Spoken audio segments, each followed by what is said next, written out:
Au dîner du dimanche, ma mère m'a tendu une liste de tâches ménagères. Puisque tu es en train d'échouer à Paris, tu vivras au sous-sol. J'ai souri, j'ai sorti mon titre de propriété et j'ai dit, je ne suis pas locataire. Je vends. Ma mère a raconté à tout le voisinage que je revenais à la maison pour m'occuper d'eux, me présentant un planning de nettoyage à l'instant même où je suis entré. Je n'ai pas discuté. Je suis simplement parti, j'ai appelé Madame Lefebvre et j'ai mis ma maison sur le marché. Ils l'ont découvert quand le panneau a été installé. C'est ici que l'histoire commence vraiment, et vous ne voudrez pas manquer ce qui va suivre. Assurez-vous d'être abonné pour la suivre jusqu'à la fin. Nous sommes toujours curieux. D'où dans le monde nous regardez-vous tous aujourd'hui? Faites-le nous savoir dans les commentaires. J'étais sur les rotules. C'est la seule façon de décrire l'état physique et mental dans lequel je me trouvais lorsque j'ai garé ma voiture dans l'allée de la maison de mes parents ce dimanche après-midi. Les 6 semaines de travail avaient été éreintantes, avec le lancement d'une refonte majeure de l'expérience utilisateur pour un client de la FinTech, ce qui avait nécessité des journées de 16 heures. Des appels Zoom interminables sur 3 fuseaux horaires et un régime alimentaire composé exclusivement de café tiède et de panique. J'étais chercheuse senior en expérience utilisateur, un travail incroyablement bien payé, mais qui exigeait un morceau de votre âme en retour pendant les périodes de rush. Je n'avais pratiquement pas dormi depuis 48 heures. Ma peau était tendue et semblait aussi fine que du papier. Mes yeux me brûlaient. Et honnêtement, tout ce que je voulais, c'était le poulet rôti de ma mère et quelques heures de silence abrutissant dans la maison où j'avais grandi. Je suis resté assise dans la voiture un instant, agrippant le volant, essayant de rassembler l'énergie nécessaire pour déboucler ma ceinture de sécurité. J'ai regardé la maison, une impeccable demeure coloniale de 2 étages que mes parents, Martine et Albert, entretenaient au millimètre près. D'habitude, elle me paraissait être un sanctuaire, un lieu où le temps s'arrêtait. Aujourd'hui, cependant, une étrange énergie s'en dégageait. Les rideaux de la baie vitrée à l'avant ont tressailli. J'ai vu une ombre bouger.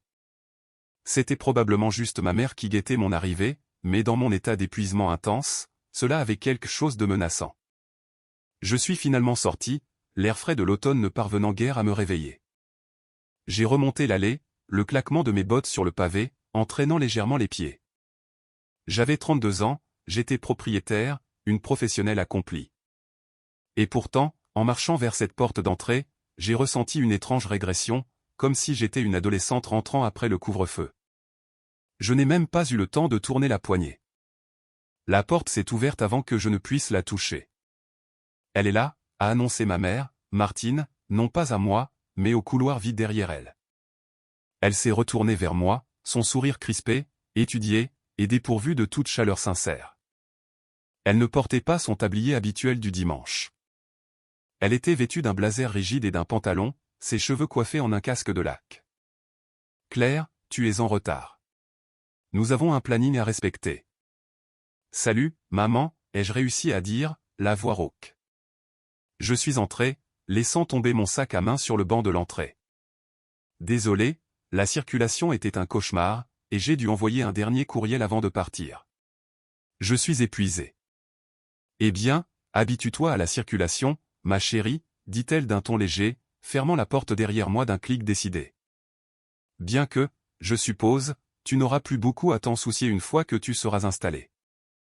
Je me suis immobilisé, une botte à moitié enlevée. Quoi? Le dîner est sur la table, dit-elle, ignorant ma question et tournant les talons. Ton père attend. Nous avons beaucoup de choses à revoir avant que les déménageurs n'arrivent la semaine prochaine. Mon cerveau, lent et embrumé par le manque de sommeil, ne parvenait pas à traiter la phrase. Déménageurs.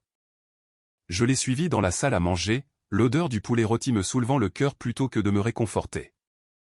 Mon père, Albert, était assis en bout de table, l'air mal à l'aise. C'était un actuaire à la retraite, un homme qui avait passé sa vie à éviter les conflits en cessant tout simplement d'exister dans toute pièce occupée par ma mère.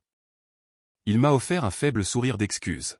« Assieds-toi », a ordonné Martine en désignant ma chaise habituelle, mais il y avait quelque chose sur le set de table.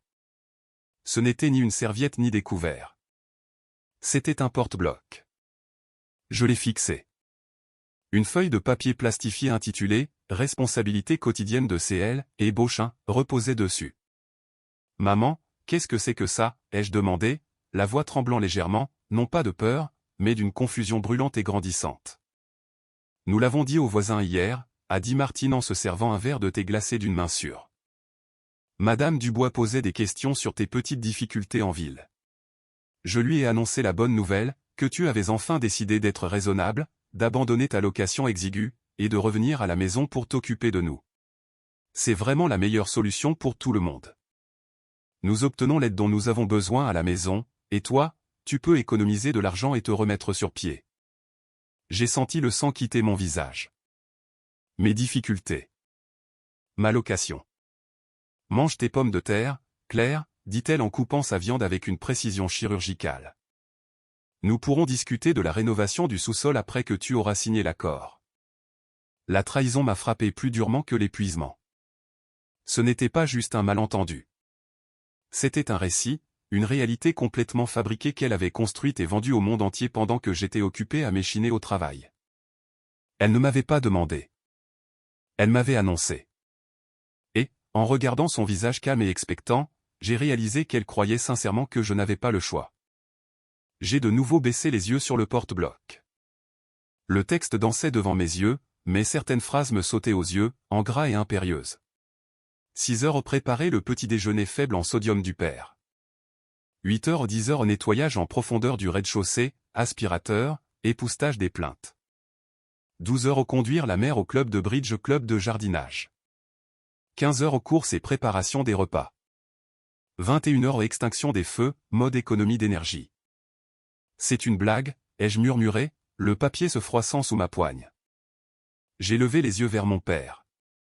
Papa, tu es au courant de ça. Albert s'est éclairci la gorge, ses yeux se dérobant vers le centre de table. Eh bien, Claire, ta mère, elle pense qu'avec sa hanche et ma tension artérielle, il devient plus difficile de gérer la grande maison. Et nous avons entendu dire, il a jeté un coup d'œil à Martine, nous avons entendu dire que les choses ont été difficiles pour toi. Difficile, ai-je répété, la voix s'élevant. Je viens de diriger un projet de 1,8 million d'euros. J'ai été promu le mois dernier. Qui vous a dit que les choses étaient difficiles?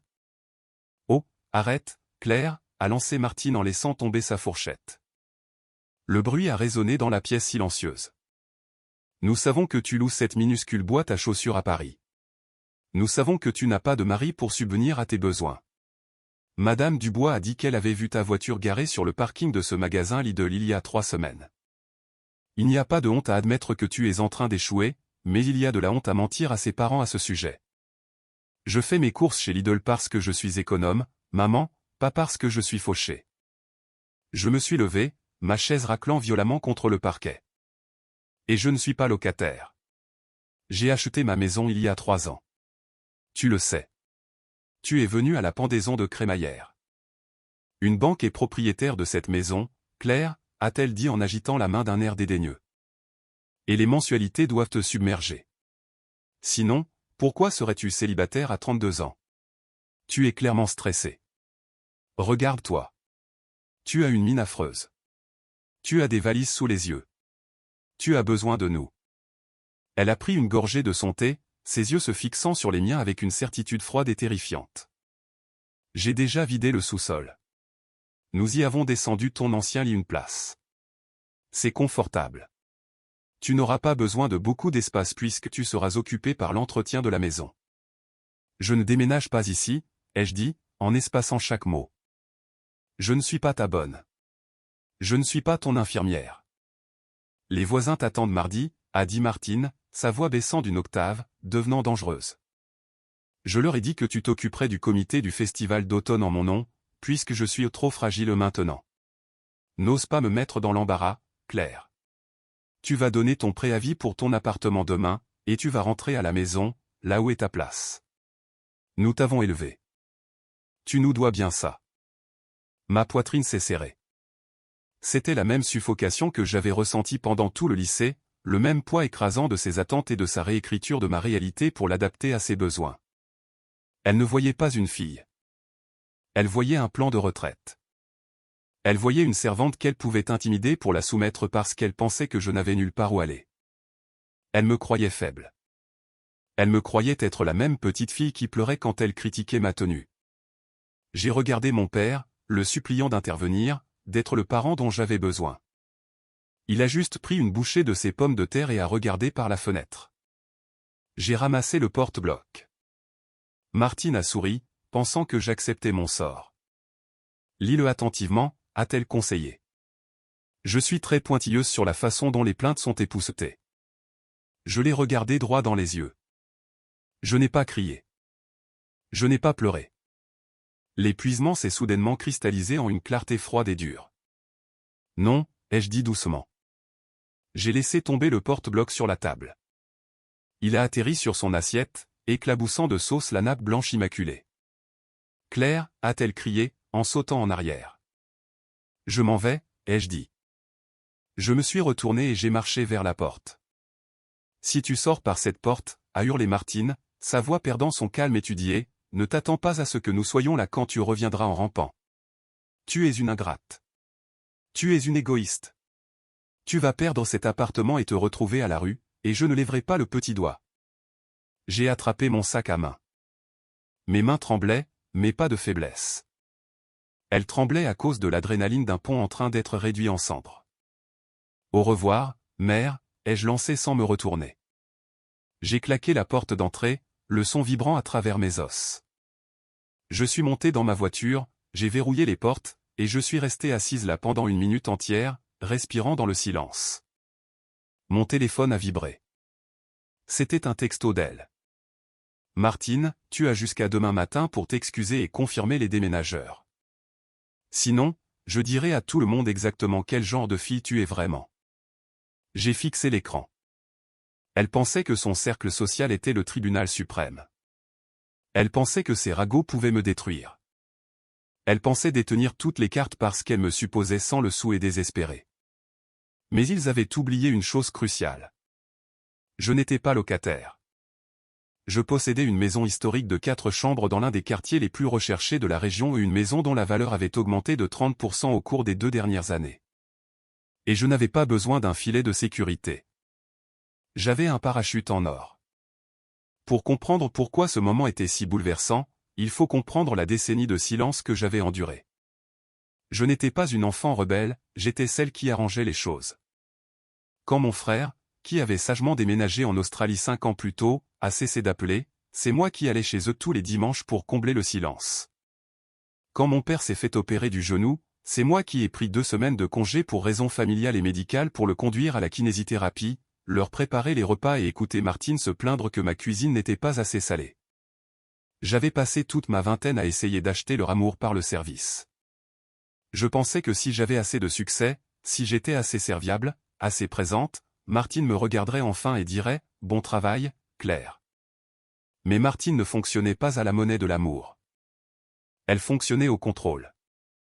C'était une femme qui considérait ses enfants comme des extensions de sa propre vanité. Si nous réussissions, c'était grâce à son éducation. Si nous avions des difficultés, c'était un affront personnel à sa réputation. Mais il y avait un juste milieu qu'elle adorait par-dessus tout, lorsque nous avions juste assez de difficultés pour avoir besoin d'elle, mais pas au point d'être embarrassant. Elle nous voulait dépendants. Elle avait 65 ans, bien qu'elle dise à tout le monde en avoir 59. C'était une femme au foyer qui n'avait pas nettoyé sa propre maison depuis 20 ans, s'appuyant sur une rotation de services de nettoyage qu'elle finissait inévitablement par renvoyer pour incompétence au bout d'un mois. Elle passait ses journées à présider des comités pour l'association des propriétaires locales, terrorisant le voisinage avec des amendes pour une herbe trop haute d'un demi-centimètre. Et dernièrement, ses plaintes concernant sa santé étaient devenues bien pratiques. « Oh, mes vertiges reprennent », disait-elle chaque fois qu'il fallait vider le lave-vaisselle. « Mon arthrite est terrible aujourd'hui », gémissait-elle quand le jardin avait besoin d'être désherbé. Pourtant, elle pouvait jouer 18 trous de golf un mardi sans grimacer. Elle pouvait danser pendant 3 heures à un mariage. La fragilité n'apparaissait que lorsqu'il y avait du travail à faire. Ce nouveau plan, le plan de l'aide-soignante, était son chef-d'œuvre. J'ai réalisé en m'éloignant de la maison que ce n'était pas une décision soudaine. Elle préparait le terrain depuis des mois. Les allusions à la maison étant trop grandes. Les questions sur mes finances déguisées en inquiétude, es-tu sûr de pouvoir payer cette facture de chauffage, ma chérie? Elle avait attendu un moment de faiblesse. Et elle pensait l'avoir trouvé. Elle a vu mon épuisement, ma perte de poids due au stress du projet, et mon statut de célibataire, et elle a construit une réalité où j'étais une ratée qui avait besoin de rentrer à la maison. C'était brillant d'une manière malade et tordue. En disant aux voisins que j'emménageais, elle m'enfermait socialement. Si je n'emménageais pas, je n'étais pas seulement une adulte indépendante, j'étais la fille cruelle abandonnant ses parents souffrant après avoir promis de les aider. Elle avait instrumentalisé son cercle social contre moi. Je me suis garé sur le parking d'une station-service, mon cœur battant toujours à tout rompre contre mes côtes. J'avais besoin de réfléchir. J'avais besoin de crier. Mais surtout, j'avais besoin de m'assurer qu'elle ne pourrait jamais, au grand jamais, tenter de s'approprier ma vie à nouveau. J'ai regardé mon téléphone. Un autre texto d'elle. Martine, Madame Dubois vient d'apporter une tourte pour ton dîner de bienvenue. Je lui ai dit que tu faisais juste une course rapide. Ne fais pas de moi une menteuse, Claire. Elle redoublait d'efforts. Elle misait tout, littéralement, sur ma docilité. J'ai fait défiler mes contacts jusqu'à ce que je trouve le nom que je cherchais, Madame Lefebvre. Madame Lefebvre était la meilleure agente immobilière de ma ville. C'était un requin en tailleur Chanel, une femme qui pouvait vendre une maison hantée à un chasseur de fantômes au prix demandé. C'était aussi la femme qui m'avait aidé à acheter ma location 3 ans plus tôt. J'ai appuyé sur appeler. C'était dimanche soir, mais les requins ne dorment pas. Claire. La voix de Madame Lefebvre était vive et chaleureuse. À quoi dois-je ce plaisir? Dis-moi que tu es enfin prête à vendre cet immeuble de rapport. Le marché est complètement fou en ce moment. J'ai pris une profonde inspiration, regardant le soleil se coucher sur les pompes à essence. Pas l'immeuble de rapport, Madame Lefebvre, ai-je dit, ma voix se raffermissant pour la première fois de la journée. Je veux vendre ma résidence principale. La victorienne. Il y eut une pause au bout du fil. Ta maison, Claire? Ma chérie, tu adores cette maison. Tu viens de finir la cuisine. Je sais, ai-je dit, une larme s'échappant enfin et roulant sur ma joue. Mais je dois déménager. Je dois déménager loin, et je dois le faire vite. On parle de quel endroit, a-t-elle demandé, sont-on passant instantanément à une évaluation professionnelle? Londres, ai-je dit. L'idée germait dans mon esprit depuis des mois. Mon entreprise avait un bureau au Royaume-Uni qui cherchait désespérément des chercheurs seniors. J'avais eu trop peur de quitter mes parents, trop peur d'être trop loin au cas où ils auraient besoin de moi. Londres est charmante, a dit Madame Lefebvre. Quand veux-tu mettre en vente? Maintenant, ai-je dit. Ce soir. Je veux le panneau dans le jardin demain matin. Et, Madame Lefebvre? Oui. J'ai besoin que vous fixiez le prix pour déclencher une guerre d'enchères. Le silence de ma maison ce lundi matin contrastait de manière saisissante et magnifique avec le chaos que Martine avait tenté de m'infliger la veille. Je me suis réveillé non pas au son d'une alarme générique ou d'une mère hurlante, mais au doux ronronnement rythmé de mon propre réfrigérateur et à la lumière gris pâle filtrant à travers les rideaux de lin que j'avais choisi moi-même il y a 6 mois.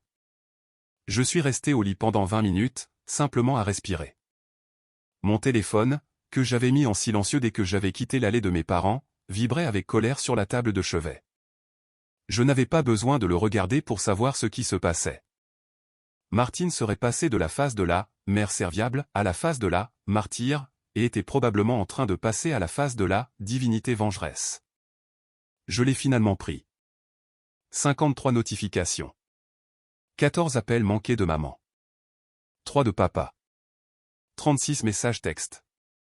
Je les ai fait défiler, détachés, comme si je lisais une étude de cas pour un cours de psychologie. Martine, 21h03, tu fais une terrible erreur. J'ai déjà acheté la lessive spéciale pour tes draps. Martine, 22h15, papa pleure. J'espère que tu es contente. Tu es en train de le tuer. Martine, 6h, je passe chez toi à 9h pour t'aider à faire tes cartons. De toute évidence, tu es dépassé et tu ne réfléchis pas clairement. Nous allons régler ça. Je me suis assise, la peur glaciale dans mon estomac se durcissant en quelque chose d'utile, la résolution. Non, ai-je dit à voix haute dans la pièce vide. Tu ne viendras pas. Je ne lui ai pas répondu. Au lieu de cela, j'ai ouvert mon ordinateur portable et j'ai passé le seul appel qui comptait vraiment. David, ai-je dit lorsque le visage de mon patron est apparu à l'écran. Il avait l'air surpris de me voir. Je n'étais pas censé me connecter avant 2 heures. Claire, tout va bien? On dirait que tu as dormi environ 3 heures, a dit David en se penchant en arrière dans sa chaise. Je pensais que tu prenais un jour de congé personnel après le lancement. C'est le cas, ai-je dit, la voix ferme. Mais je devais d'abord te parler. Tu te souviens de ce transfert au bureau de Londres? Le poste à la succursale de Shoreditch pour diriger l'équipe de recherche Europe, Moyen-Orient et Afrique? David a hésité. Oui, bien sûr. Nous essayons de le pourvoir depuis 3 mois, mais tu as dit que tu ne pouvais pas le prendre à cause d'obligations familiales. Mes obligations ont changé, ai-je dit. L'offre est-elle toujours d'actualité? Claire, tu es notre meilleure chercheuse. Si tu le veux, il est à toi. Mais le programme de relocalisation exige un engagement minimum de 2 ans. C'est un grand pas. Je sais, ai-je dit. Je peux être dans un avion dans 2 semaines. J'ai juste besoin que les documents me soient envoyés aujourd'hui. David a fait une pause, étudiant mon visage à l'écran. Il a dû voir le désespoir que j'essayais de cacher, ou peut-être la détermination d'acier qui l'avait remplacé. D'accord. Je demanderai aux ressources humaines de t'envoyer le DocuSign en express avant midi. Bienvenue à Londres, Claire. J'ai refermé l'ordinateur portable et j'ai expiré, un long souffle tremblant qui semblait vider complètement mes poumons. Je l'avais fait. J'avais tiré sur la poignée du parachute. Mais échapper à Martine n'était pas seulement une question de géographie. C'était une question de bien. Elle me croyait noyé sous les dettes. Elle me croyait locataire d'une boîte à chaussures. Elle se reposait sur ses mensonges pour maintenir son pouvoir sur moi. Si je partais sans boucler la boucle, elle passerait les 10 prochaines années à raconter aux voisins que j'avais fui le pays pour échapper à mes créanciers. Je devais liquider. À 10 heures, Madame Lefebvre est arrivée dans mon allée dans sa Mercedes argentée. Elle est sortie, impeccable dans un tailleur pantalon crème, examinant mon jardin de devant avec une approbation professionnelle. Les hortensias poussent magnifiquement, Claire, a-t-elle dit alors que j'ouvrais la porte. Elle est entrée, ses talons claquant sur le parquet que j'avais moi-même rénové 2 étés auparavant. Elle a regardé le salon, admirant les moulures, les rangements sur mesure, la valeur pure de la propriété. Tu sais, quand tu as dit que tu voulais vendre, j'ai cru que tu faisais une crise de la trentaine. Mais en voyant les données du marché ce matin, tu vas faire une affaire en or. Je veux que ça aille vite, Madame Lefebvre, ai-je dit en la conduisant à la cuisine. Je ne cherche pas le meilleur prix si cela signifie rester sur le marché pendant 3 mois. Je veux une guerre d'enchères, et je veux être sous séquestre dans 10 jours. Madame Lefebvre a posé sa mallette sur l'îlot en quartz. Ma chérie, avec un inventaire aussi bas est ton district scolaire. Nous mettons en vente jeudi, organisons une visite libre dimanche, et tu auras plusieurs offres au-dessus du prix demandé d'ici lundi soir. Mais je dois te demander, ta mère est-elle au courant? Madame Lefebvre connaissait Martine. Tout le monde en ville connaissait Martine. Martine avait un jour essayé de faire renvoyer Madame Lefebvre du club de jardinage parce qu'elle avait apporté des biscuits achetés en magasin à une collecte de fonds. Elle pense que je suis locataire, ai-je dit doucement. Elle pense que je suis fauché. Elle pense que je déménage dans son sous-sol pour être sa bonne. Madame Lefebvre a fait une pause, sa main planant au-dessus de son iPad, ses sourcils se haussant jusqu'à la racine de ses cheveux. Pardon? Elle a créé ce récit selon lequel je suis une ratée, ai-je expliqué, la honte me brûlant les joues. Elle le raconte à tout le monde. Si elle découvre que je vends cet endroit avec un profit et que je déménage à Londres, cela détruit son histoire. Elle essaiera de m'arrêter. L'expression de Madame Lefebvre est passée de celle d'une agente immobilière professionnelle à celle d'une alliée conspiratrice. Un lent sourire de requin s'est étalé sur son visage. Donc, nous devons être discrets avec l'affichage.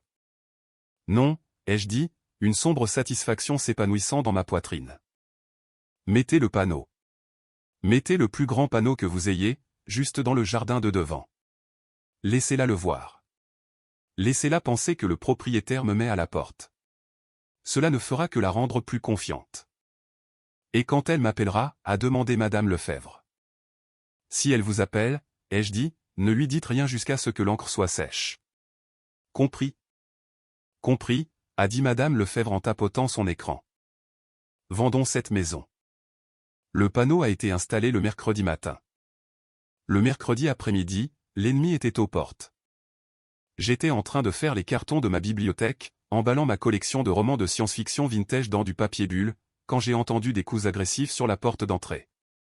Ce n'était pas un toc-toc, c'était une exigence. Je me suis figé. J'ai vérifié le flux de la caméra de sécurité sur mon téléphone. Martine. Elle se tenait sur le porche, arborant son visage de « mère inquiète », sourcils froncés, lèvres pincées mais son langage corporel était pure agression.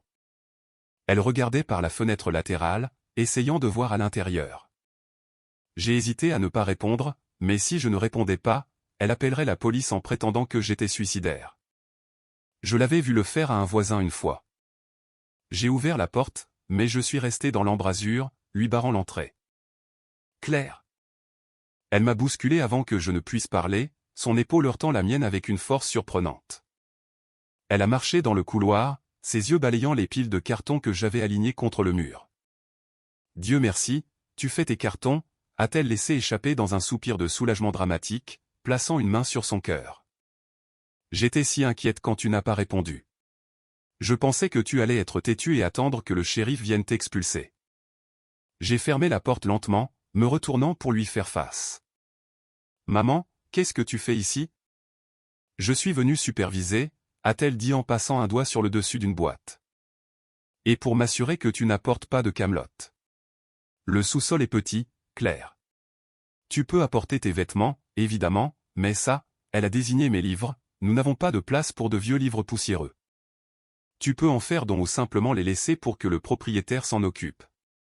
Je ne les laisserai pas, ai-je dit, la voix tendue. Et je ne déménage pas dans le sous-sol. Martine a ri, un son aigu et tintant qui m'a écorché les nerfs comme du papier de verre. Oh, arrête. Nous en avons déjà discuté. Les voisins savent que tu arrives samedi. Madame Dubois a déjà organisé un service de repas pour nous aider à t'installer, puisque tu seras si occupé avec le planning de nettoyage. Elle est entrée dans le salon, regardant autour d'elle avec un air méprisant. Mon Dieu, cet endroit est déprimant. Pourquoi tu as gaspillé de l'argent à peindre ces murs me dépasse. Et ce luminaire. I2. C'est une bonne chose que tu partes. Cet endroit n'a jamais vraiment été toi, n'est-ce pas? J'ai choisi ce luminaire, ai-je dit en entrant dans la pièce. Et j'ai peint ces murs. Eh bien, ça se voit, a-t-elle dit d'un air dédaigneux. Maintenant, prends ton manteau. J'ai besoin que tu viennes avec moi à la pharmacie. Mon ordonnance est prête, et mon genou me fait terriblement mal aujourd'hui. Tu peux conduire. Ce sera un bon entraînement pour la semaine prochaine. Elle s'est retournée vers moi, s'attendant à l'obéissance. Elle s'attendait aux épaules affaissées, aux soupirs résignés, aux hochements de tête. Elle s'attendait à la fille qu'elle avait formée pour être une servante. Au lieu de cela, j'ai croisé les bras. Non. Le mot est resté en suspens dans l'air entre nous. Martine a cligné des yeux, son sourire vacillant. Pardon? Je ne te conduis pas à la pharmacie, ai-je dit. J'ai beaucoup de travail à faire. Et je ne déménage pas dans ton sous-sol samedi. Claire, a-t-elle dit, sa voix baissant à ce murmure dangereux. Ne me teste pas. Je sais que tu as honte. Je sais qu'il est difficile d'admettre que tu as échoué, mais jouer les difficiles ne changera pas les faits. Tu n'as pas d'argent. Tu n'as pas de maison. Tu n'as nulle part où aller. J'ai un travail, ai-je dit. Un très bon travail. Un travail qui ne paie clairement pas assez pour garder un toit sur ta tête, a-t-elle répliqué, en désignant la fenêtre où le panneau « À vendre » était visible. Le panneau est dans le jardin, Claire. Tu es expulsé. Arrête de me mentir. Ce panneau ne signifie pas que je suis expulsé, ai-je dit, la colère bouillonnant enfin, chaude et vive. Cela signifie que je vends. Je suis propriétaire de cette maison, maman. Je la possède depuis 3 ans, et je la vends parce que je déménage à Londres. Martine s'est figée. Elle m'a regardé, son cerveau essayant de traiter l'information et la rejetant instantanément parce qu'elle ne correspondait pas à son récit. Londres, a-t-elle répété comme si j'avais dit que je déménageais sur Mars. Ne sois pas ridicule. Tu ne peux même pas te payer un loyer dans cette banlieue. Comment vas-tu vivre à Londres? J'ai été transféré, ai-je dit, savourant l'air de confusion sur son visage. Mon entreprise me fait déménager. Il paie pour tout. Et quand cette maison se vendra, j'aurai un très joli pécule. Alors non, je n'époussetterai pas tes plaintes. Je ne te conduirai pas au club de bridge. Je vais vivre en Europe. Le visage de Martine a subi une série complexe de contorsions, le choc, puis le déni, puis la rage pure et sans mélange. Tu mens, a-t-elle craché. Tu inventes ça pour me faire du mal. Tu es exactement comme ton frère. Égoïste. Délirante. J'ai le billet d'avion, maman, ai-je dit calmement. Je pars dans 2 semaines. Elle m'a regardé pendant un long moment, respirant lourdement. Puis un masque est tombé sur son visage. La rage a disparu, remplacée par un sourire froid et apitoyé. Oh, Claire, a-t-elle dit doucement en secouant la tête. Tu es vraiment malade, n'est-ce pas? Londres, un transfert. Tu as clairement fait une dépression nerveuse. Ce n'est qu'un fantasme que tu as inventé pour faire face à la honte de perdre ton appartement. Elle est retournée vers la porte. Je vais rentrer à la maison et appeler le docteur Martin. C'est un ami de la famille. Il pourra probablement t'obtenir une recommandation pour une évaluation psychiatrique. Nous ne pouvons pas te laisser t'envoler pour l'Europe au milieu d'un épisode maniaque. Sors, ai-je murmuré. Je te verrai samedi, Claire, a-t-elle dit en ouvrant la porte. Et ne t'inquiète pas, nous dirons aux voisins que tu es juste confuse. Nous garderons ta petite histoire de Londres entre nous. Elle a claqué la porte. Je suis restée là, tremblante. Elle ne me croyait pas. Ou plutôt, elle refusait de me croire parce que la vérité était trop dérangeante. Elle allait déformer la situation. Elle allait dire à tout le monde que j'étais folle. La campagne de diffamation a commencé avant même que sa voiture ne quitte ma rue. Le jeudi, j'avais reçu des textos de 3 cousins à qui je n'avais pas parlé depuis des années. Cousine Sarah, salut, Claire. Je viens d'apprendre par tante Martine ce que tu traverses. Je veux juste que tu saches qu'il n'y a pas de honte à chercher une aide psychologique. Nous t'aimons. Oncle Robert, Claire, s'il te plaît, écoute ta mère. Elle ne veut que ce qu'il y a de mieux pour toi. Ne fuis pas. Elle était en train de détruire ma réputation. Elle me dépeignait comme instable, maniaque et incompétente. Elle racontait à la famille que je faisais une dépression nerveuse et que je me créais des illusions de grandeur sur un faux travail à Londres pour cacher ma ruine financière. C'était une leçon de maître en triangulation. Si j'essayais de me défendre, j'aurais l'air sur la défensive et maniaque, confirmant son histoire. Si je restais silencieuse, son histoire devenait la vérité. Mais son désespoir révélait autre chose. Pourquoi se battait-elle si fort? Pourquoi était-elle si terrifiée à l'idée que je ne rentre pas à la maison? Ce n'était pas seulement une question de corvée. Martine était paresseuse, certes, mais elle était aussi avare. J'ai décidé de mener ma propre petite enquête. J'avais encore les informations de connexion du compte de messagerie commun de mes parents, datant de l'époque où j'avais configuré leur iPad 2 ans plus tôt. Je savais que c'était une violation de la vie privée, mais ils essayaient actuellement de me faire interner, alors je me suis dit que tous les coups étaient permis. Je me suis connecté et j'ai commencé à faire défiler. J'ai ignoré les bulletins d'information du club de bridge et les spams politiques. Je suis allé directement dans le dossier des messages envoyés. J'ai trouvé un échange de courriel datant de 3 semaines avec une agence de placement. Objet, remplacement de Maria. Représentante de l'agence, Madame Peterson, comme nous en avons discuté, nous ne pouvons pas envoyer une autre aide à votre domicile. Maria a déposé une plainte officielle pour violence verbale et conditions de travail déraisonnables. Vous avez également un solde impayé de 3100 € pour les 2 derniers mois de service.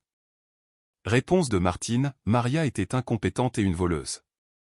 Je ne paie pas pour un service de qualité inférieure. De plus, ma fille revient s'installer le mois prochain pour prendre le relais à plein temps, alors annulez votre contrat immédiatement. Ma mâchoire est tombée. Ce n'était pas seulement qu'ils voulaient une bonne. Ils avaient fait fuir les professionnels, devaient de l'argent et avaient littéralement licencié l'agence en partant du principe que j'assumerais le rôle gratuitement. J'ai continué à chercher. J'ai trouvé un dossier marqué « Voyage ». À l'intérieur se trouvait une confirmation de réservation, la croisière mondiale de Costa Croisière, 120 jours. Départ, 15 novembre. Le coût était astronomique. C'était près de 36 000 €. J'ai tout reconstitué instantanément. Il n'était pas fragile. Il n'était pas malade. Il prévoyait de partir pour une croisière de luxe de 4 mois, mais il ne pouvait pas laisser la maison sans surveillance aussi longtemps sans payer un gardien. Et ils avaient besoin de quelqu'un pour gérer leurs affaires, payer les factures et entretenir la propriété pendant qu'ils sirotaient des mimosas en Méditerranée. C'était ça, le rôle de l'aide-soignante. Je ne revenais pas pour m'occuper d'eux. Je revenais pour être leur gestionnaire de propriété gratuite afin qu'ils puissent dépenser mon héritage dans une croisière. Et ils avaient besoin de mon loyer, qu'ils supposaient que je leur paierais pour vivre dans le sous-sol pour couvrir le dernier versement du prix du billet. J'ai tout imprimé. Les courriels avec l'agence, la confirmation de la croisière, les factures impayées. Mes mains tremblaient, mais cette fois, ce n'était pas de peur. C'était la fureur froide et dure d'une femme qui réalise qu'elle n'a été qu'une simple ligne dans une feuille de calcul pour les personnes qui étaient censées l'aimer. Le vendredi, Madame Lefebvre m'a appelé. « Claire, nous avons un problème », a-t-elle dit, la voix inhabituellement grave. « Qu'est-ce que c'est ? L'annonce n'a pas été mise en ligne. » « Oh, elle a été mise en ligne, » a dit Madame Lefebvre. « Et ta mère l'a trouvée. Elle vient de m'appeler. » Mon estomac s'est noué. Qu'est-ce qu'elle a dit ? Elle ne s'est pas présentée comme ta mère au début, a dit Madame Lefebvre. Elle a appelé le numéro sur le panneau. Elle a prétendu être une voisine. Elle m'a dit que la locataire de cette propriété, toi, a complètement saccagé l'intérieur. Elle a dit qu'il y a d'importants dégâts des eaux que tu caches, que les fondations sont fissurées, et qu'il y avait un laboratoire de méthamphétamine dans le sous-sol l'année dernière. J'ai eu le souffle coupé. Elle a fait quoi ? Elle essaie de saboter la vente, Claire, a dit Madame Lefebvre. Elle pense que si elle fait fuir les acheteurs, le propriétaire t'expulsera sans caution, et tu n'auras nulle part où aller sauf à la maison. Elle a explicitement demandé si le propriétaire prévoyait de poursuivre la locataire pour dommages et intérêts. Que lui avez-vous dit ? Ai-je demandé, ma prise sur le téléphone se resserrant jusqu'à ce que mes jointures blanchissent. Je l'ai laissé finir, a dit Madame Lefebvre, sa voix devenant glaciale. Et puis je lui ai demandé, est-ce Martine Peterson ? Elle est restée silencieuse. Je lui ai dit, Madame Peterson, je suis l'agente immobilière. J'ai visité cette propriété moi-même. Je sais qu'il n'y a pas de laboratoire de méthamphétamine, et je sais qu'il n'y a pas de propriétaire. Et puis j'ai lâché la bombe, a dit Madame Lefebvre avec satisfaction. Je lui ai dit, Claire est l'unique propriétaire de cette propriété. Elle la met en vente pour 765 000 €, et considérant que nous avons déjà 3 offres préemptives, elle va repartir avec près de 450 000 € en espèces. Donc, à moins que vous ne vouliez être poursuivi pour entrave à une transaction commerciale, je vous suggère d'arrêter d'appeler mon bureau. Un silence a pesé sur la ligne pendant une seconde. Qu'est-ce qu'elle a dit ? Ai-je murmuré. Elle a raccroché, a dit Madame Lefebvre. Mais Claire, elle sait maintenant. Elle sait que tu as l'argent. Elle sait que tu as le pouvoir. Et les gens comme Martine, ils ne prennent pas ça bien. Non, ai-je dit, en regardant les billets de croisière imprimés sur mon bureau. Elle va venir me chercher. Elle a besoin de cet argent pour sa croisière. Elle va tenter un dernier coup désespéré. La visite libre est dimanche, a dit Madame Lefebvre. Veux-tu que je l'annule ? Non, ai-je dit fermement. Maintenez-la. En fait, assurez-vous qu'elle soit bondée. Je serai là. Claire, habituellement, le vendeur n'est pas présent lors d'une visite libre. Je sais, ai-je dit. Mais mes parents seront là. Je vous le garantis. Ils vont venir pour faire une scène. Ils vont essayer de me faire honte pour me ramener à la soumission devant tout le monde. Et qu'est-ce que tu vas faire ? A demandé Madame Lefebvre. J'ai regardé la pile de preuves sur mon bureau. Je vais les laisser faire, ai-je dit. Et puis je vais les enterrer. Le dimanche est arrivé avec la clarté vive et dorée d'un après-midi d'automne, le genre de temps pour lequel les agents immobiliers prieraient des dieux païens. Ma maison était spectaculaire. Madame Lefebvre l'avait parfaitement mise en scène. L'odeur de biscuits à la vanille fraîchement cuits et des vrais, pas ceux du commerce que Martine méprisait flottait par les fenêtres ouvertes. Je me tenais dans la cuisine, vêtu non pas du jogging d'une fille vaincue retournant chez ses parents, mais d'une robe bleu marine sur mesure qui criait « cadre supérieur ». Je regardais le flux de la caméra de sécurité sur l'iPad de Madame Lefebvre. La rue était bordée de voitures. Les gens remontaient déjà l'allée. « C'est un zoo là dehors », a dit Madame Lefebvre en ajustant un vase de tulipes. J'ai 3 couples qui posent déjà des questions sur la clause d'escalade. Tu réalises que tu pourrais obtenir 45 000 € de plus que le prix demandé, n'est-ce pas? L'argent m'importe peu, ai-je dit, les yeux fixés sur une berline familière qui s'arrêtait au bord du trottoir, se garant en double fil de manière agressive derrière la BMW d'un acheteur potentiel. Seul le spectacle compte.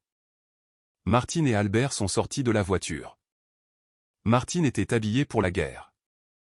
Elle portait son tailleur de responsable d'église, un sévère ensemble en tweed gris, et elle remontait l'allée à une vitesse qui défiait miraculeusement sa prétendue arthrite. Albert la suivait, l'air confus et las, tenant un plat à gratin couvert de papier d'aluminium. Je me suis déplacé dans le salon, me tenant près de la cheminée, pour m'ancrer. La porte d'entrée s'est ouverte. Le hall était déjà bondé de 2 jeunes couples et d'une famille visitant la maison. Martine s'est frayé un chemin à travers eux, sans s'excuser. « Excusez-moi, a-t-elle annoncé d'une voix forte, projetée jusqu'au fond de la pièce. « S'il vous plaît, faites attention où vous mettez les pieds. Les lattes du plancher dans le couloir sont pourries. Nous n'avons pas encore eu le temps de les réparer. » La pièce est devenue silencieuse. Le jeune couple près de la porte a baissé les yeux sur ses pieds avec alarme. Madame Lefebvre s'est avancée, son sourire crispé mais professionnel. « Madame Peterson, a-t-elle dit, sa voix d'acier enveloppée de velours. Bienvenue. Comme je vous l'ai dit au téléphone, le rapport d'inspection est impeccable. Les planchers sont en chêne massif, installés l'année dernière. » Martine l'a ignoré. Elle a balayé la pièce du regard jusqu'à ce que ses yeux se posent sur moi. Elle n'avait pas l'air d'une mère voyant sa fille. Elle avait l'air d'un général voyant un déserteur. « Claire », s'est-elle exclamée en se précipitant vers moi et en posant une main sur mon front, jouant pour le public. « Oh, ma chérie, regarde-toi. Tu es fiévreuse. Je t'avais dit que c'était trop de stress. Tu es confuse. » Elle s'est tournée vers la pièce, s'adressant aux acheteurs stupéfaits. « Je suis tellement désolé, tout le monde. Ma fille traverse une période difficile. Cette mise en vente est une erreur. Elle ne vend pas réellement. Elle est en plein épisode de santé mentale grave, et nous la ramenons à la maison pour qu'elle reçoive les soins dont elle a besoin. S'il vous plaît, vous pouvez tous partir. La visite libre est annulée. » Un murmure a parcouru la foule. J'ai vu le doute s'insinuer dans leurs yeux. C'était son pouvoir, la capacité à paraître si raisonnable, si concernée, que la réalité se pliait autour d'elle. « Papa », ai-je dit, ma voix tranchant à travers les murmures. Je n'ai pas regardé Martine.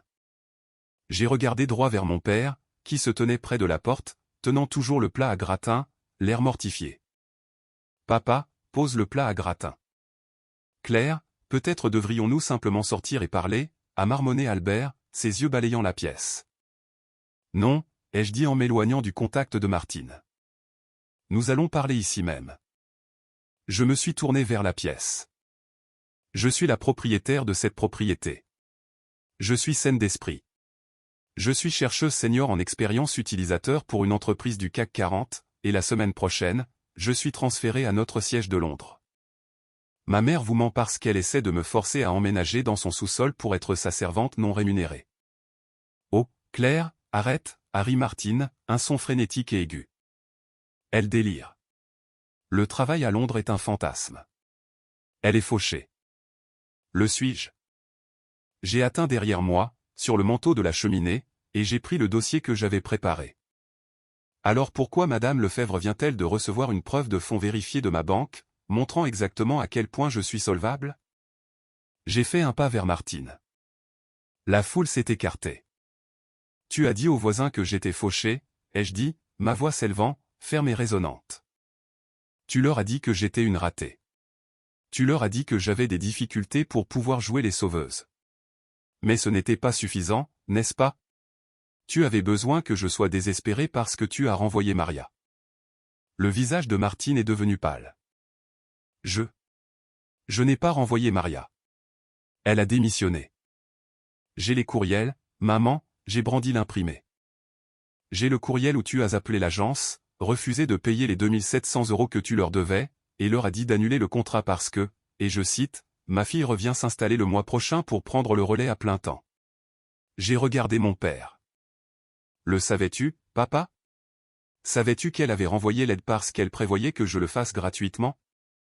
Albert a regardé Martine, son expression passant de l'embarras au choc. Martine, tu m'as dit que l'agence avait fait faillite. Elle a menti, papa, ai-je continué, implacable. Tout comme elle a menti sur la raison pour laquelle elle a besoin de moi là-bas. Elle n'est pas malade.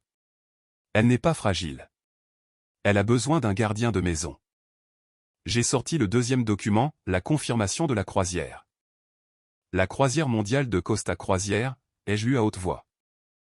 Départ le 15 novembre. 4 mois. Cabine de première classe. Coût total, 34 500 €. La pièce a halté. Je ne l'imaginais pas. Un véritable hoquet de surprise a traversé les acheteurs potentiels. Tu ne peux pas te payer ce billet avec ta retraite, n'est-ce pas, ai-je demandé en la fixant. C'est pour ça que tu avais besoin de moi au sous-sol. Tu allais me faire payer un loyer pour vivre dans ma propre maison d'enfance, n'est-ce pas? Mon loyer allait servir à payer le dernier versement de tes vacances pendant que je récurais tes toilettes et tondais ta pelouse.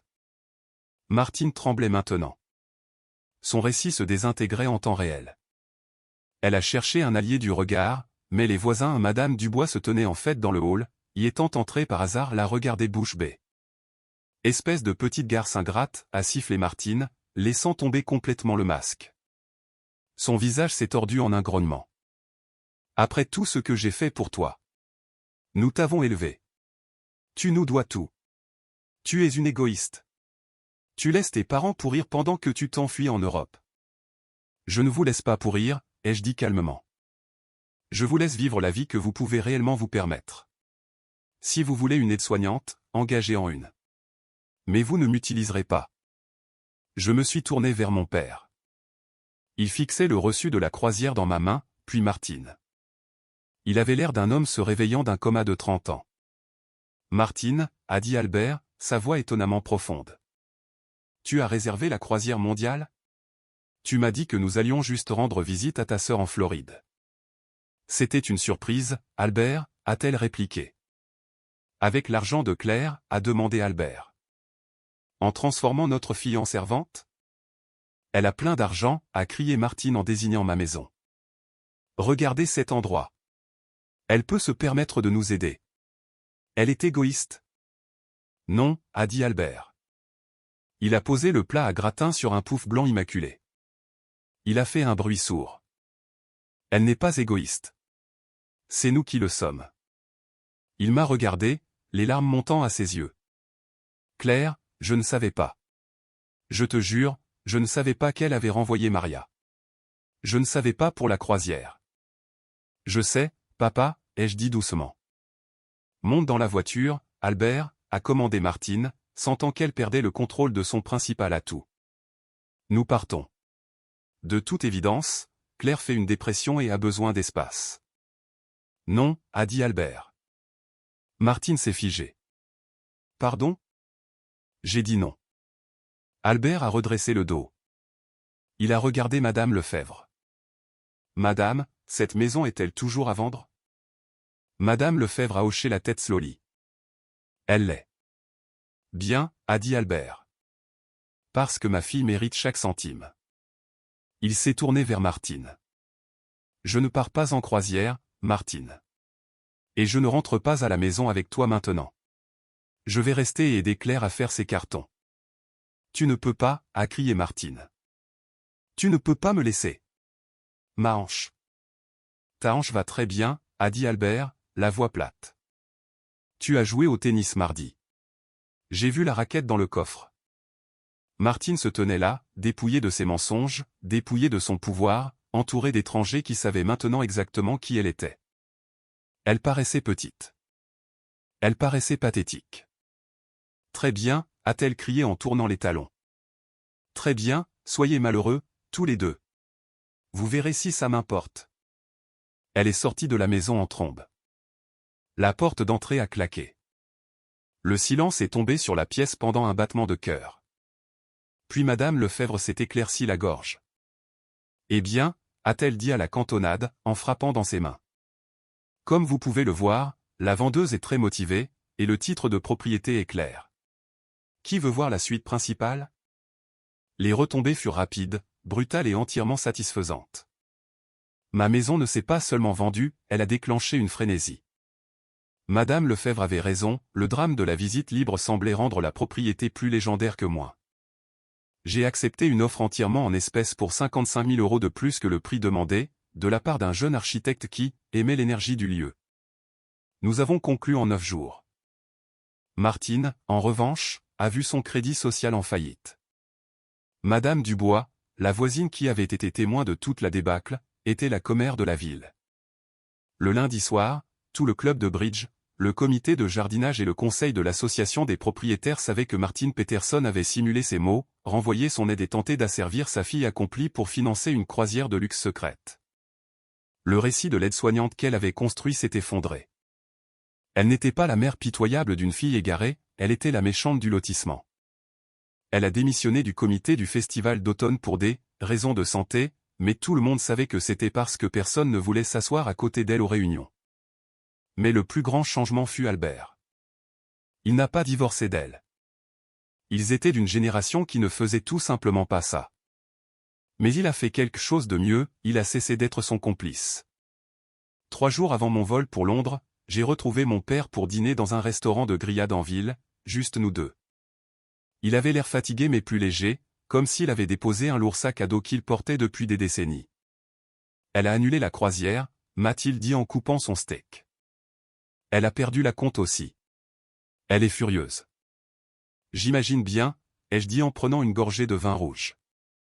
Comment ça se passe à la maison? C'est calme, a-t-il dit. J'ai réembauché l'agence. Pas Maria, elle ne voulait pas revenir, mais une nouvelle fille. Et j'ai dit à Martine que si elle la renvoie, je déménage dans un appartement en copropriété. Je crois qu'elle me croit cette fois. Il a tendu la main sur la table et a pris la mienne. Sa paume était rugueuse et chaude. Je suis désolé, Claire, a-t-il dit, la voix chargée d'émotion. J'ai laissé faire. Pendant des années, je voulais juste la paix. Je l'ai laissé réécrire l'histoire parce que c'était plus facile que de se battre avec elle. Mais quand je t'ai vu là, dans ton salon, te battre contre toute cette assemblée juste pour te faire entendre, j'ai réalisé que je t'avais abandonné. Tu es là maintenant, papa, ai-je dit en lui serrant la main. C'est ce qui compte. Londres, songe-t-il, un petit sourire sincère se dessinant sur ses lèvres. Tu sais, j'ai toujours voulu voir le British Museum. Tu devrais venir, ai-je dit. J'aurai une chambre d'amis. Une vraie, pas un sous-sol. Il a ri. Je pourrais bien te prendre au mot une fois que la poussière sera retombée. Le jour de mon départ, le temps était couvert, une journée d'automne grise typique. Je me tenais à la porte d'embarquement de l'aéroport, mon passeport dans une main, ma carte d'embarquement dans l'autre. J'ai regardé mon téléphone une dernière fois. Il y avait un texto de Martine. Martine, j'espère que tu es contente. Les voisins chuchotent encore. Si tu veux arranger les choses, tu peux envoyer un chèque pour l'acompte de la croisière que tu m'as fait perdre. Je n'ai pas ressenti de colère. Je n'ai pas ressenti de culpabilité. J'en avais simplement fini. Je n'ai pas répondu. Je ne l'ai pas bloqué. J'ai juste supprimé la conversation. J'ai descendu la passerelle, les roues de ma valise cabine glissant doucement sur la moquette. Je ne fuyais pas. Je ne m'échappais pas. Je prenais mon envol. J'avais ma carrière. J'avais mon argent. J'avais ma dignité. Et alors que l'avion décollait de la piste, virant au-dessus de la ville qui avait essayé de me garder petite, j'ai regardé les vastes banlieues une dernière fois. Quelque part là-dessous, dans une impeccable maison coloniale, Martine était probablement en train d'épousseter ses propres plaintes, attendant une fille qui ne reviendrait jamais. J'ai commandé une coupe de champagne à l'hôtesse de l'air. Quelle est l'occasion, a-t-elle demandé gentiment en versant le liquide pétillant. J'ai trinqué mon verre contre le sous-verre et j'ai souri. La liberté, ai-je dit. La liberté, pure et sans mélange.